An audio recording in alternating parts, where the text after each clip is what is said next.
Médica, Lula cancelou a ida à China. Fernando Haddad também disse que não vai mais agora. A gente vai conversar com a repórter Catiúcia Sotomayor, que está acompanhando esse assunto desde a tarde. Seguimos firmes e fortes aqui, né, Catiúcia? E eu quero saber de você, quem mais pode declinar dessa ida à China, porque a gente tem percebido que essa comitiva presidencial está se esvaziando, né? Muito boa noite para você.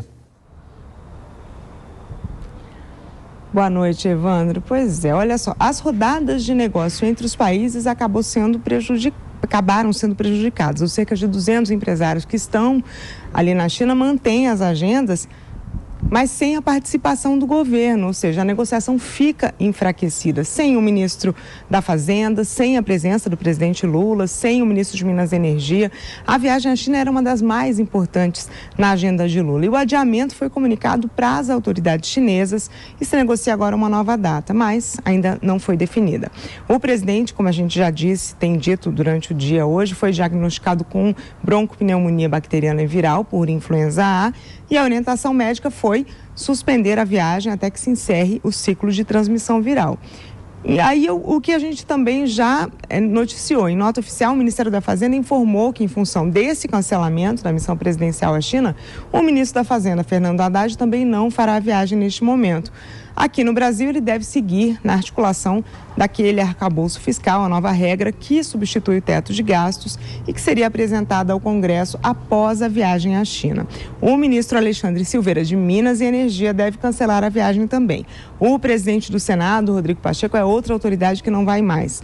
Enfim, as agendas estão realmente voltando para trás. Ninguém está indo mais para a China sem a presença do presidente. Entretanto, as agendas do ministro da Agricultura, Carlos Fávaro, que já está em Pequim há uma semana, não serão impactadas. Ele está lá com cerca de 90 empresários da área de agronegócio. A previsão é que ele volte só no dia 30. O presidente da Apex Brasil também, Jorge Viana, foi para a China hoje e mantém as agendas dele. O Planalto informou que a programação empresarial paralela fica mantida, porque são representantes de 140 setores da economia brasileira que, segundo o próprio governo, pagaram os custos da viagem. Então, eles estão lá para fazer visitas a empresas locais e comparecer a eventos organizados pelo governo e também por associações como a CNI, a Confederação Nacional da Indústria. O objetivo disso é, na verdade, se envolver com empresários e estimular novos negócios. Na segunda-feira está mantida a participação no Fórum Brasil-China de Desenvolvimento Sustentável e na quarta os empresários ainda têm outro fórum, Fórum Econômico Brasil-China. E essa programação inclui temas de comércio, inovação, todas as perspectivas para investimentos entre Brasil e o outro país. Essa também seria a terceira viagem à China do presidente brasileiro, que já visitou o país em 2004 e 2009. Desta vez, além do encontro com autoridades, ele assinaria cerca de 20 acordos com o governo chinês. Estava previsto para terça-feira um encontro com o atual presidente chinês, Xi Jinping, e também com outras autoridades, o primeiro-ministro da China e o presidente da Assembleia Popular Nacional. Como a gente sabe, a China é o maior parceiro comercial do Brasil e a pauta bilateral focaria em temas de interesse do nosso país: comércio, investimentos, a reindustrialização, a transição energética. Enfim, Lula também iria visitar o novo Banco de Desenvolvimento do BRICS e participar da solenidade em que a ex-presidente Dilma Rousseff vai assumir como presidente da instituição financeira. O petista faria ainda uma ponte aérea nos Emirados Árabes Unidos logo após a viagem à China, que terminaria no dia 31 de março. Entretanto, ao que parece, já que não tem China, também não tem Abu Dhabi. Eu volto com você. Exatamente, Catiúcia, muito obrigado pelas informações. E quando falamos do agronegócio, né, ao longo dessa semana, nós vimos na última quinta-feira a China liberando e reabrindo as portas para a carne brasileira, depois daquele caso atípico que aconteceu de mal da vaca louca no Pará, também a liberação de 2 plantas que estavam interrompidas, a probabilidade de novos frigoríficos poderem exportar carne também, mas é claro que havia uma expectativa muito grande para essa visita da comitiva e com a figura de Luiz Inácio Lula da Silva, por conta de outras questões que não apenas o agronegócio. Por isso, a gente vai conversar com o cientista político, comentarista Adriano Cerqueira.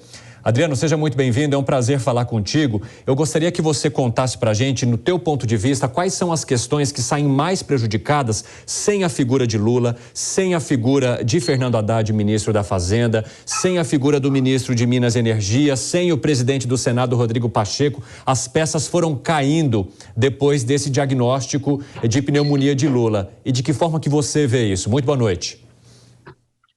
Boa noite, Evandro. É um prazer estar com vocês, né, da Jovem Pan. Sem dúvida, a viagem foi totalmente esvaziada no seu aspecto político, né?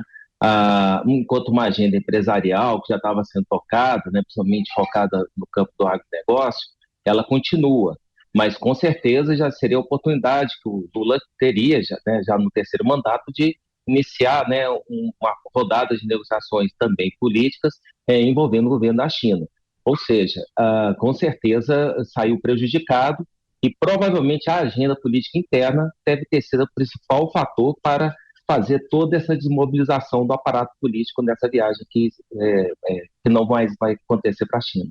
Agora, Adriano, você acredita que seja importante, então, uma tentativa de mobilização para que essas pessoas que neste momento não vão por conta da questão de saúde de Lula, no momento em que ele estiver recuperado, que tiver a alta médica, façam uma movimentação o mais rapidamente possível para sinalizar, olha, a gente só não foi por conta disso mesmo, mas o interesse está aqui mantido? Sim, eu acredito que diplomaticamente já deve ter sido iniciada uma rodada de conversas, inclusive parece que já foi indicada uma nova data para que essa viagem aconteça. Não é incomum, por conta até mesmo, né? O Lula é uma pessoa idosa, 77 anos, né? Bronquopneumonia não é brincadeira, né? Então não é uma desculpinha, digamos assim. Então, com certeza, acredito que isso não vai ser muito prejudicado, não. É só reagendar novamente um encontro. E as coisas, né, tendem a acontecer, nem que seja de modo remoto, que o mundo hoje está bastante remoto, né? Exatamente. Adriano, obrigado por enquanto. A gente volta a conversar ao longo dessa edição aqui do Jornal Jovem Pan. Mencionei a você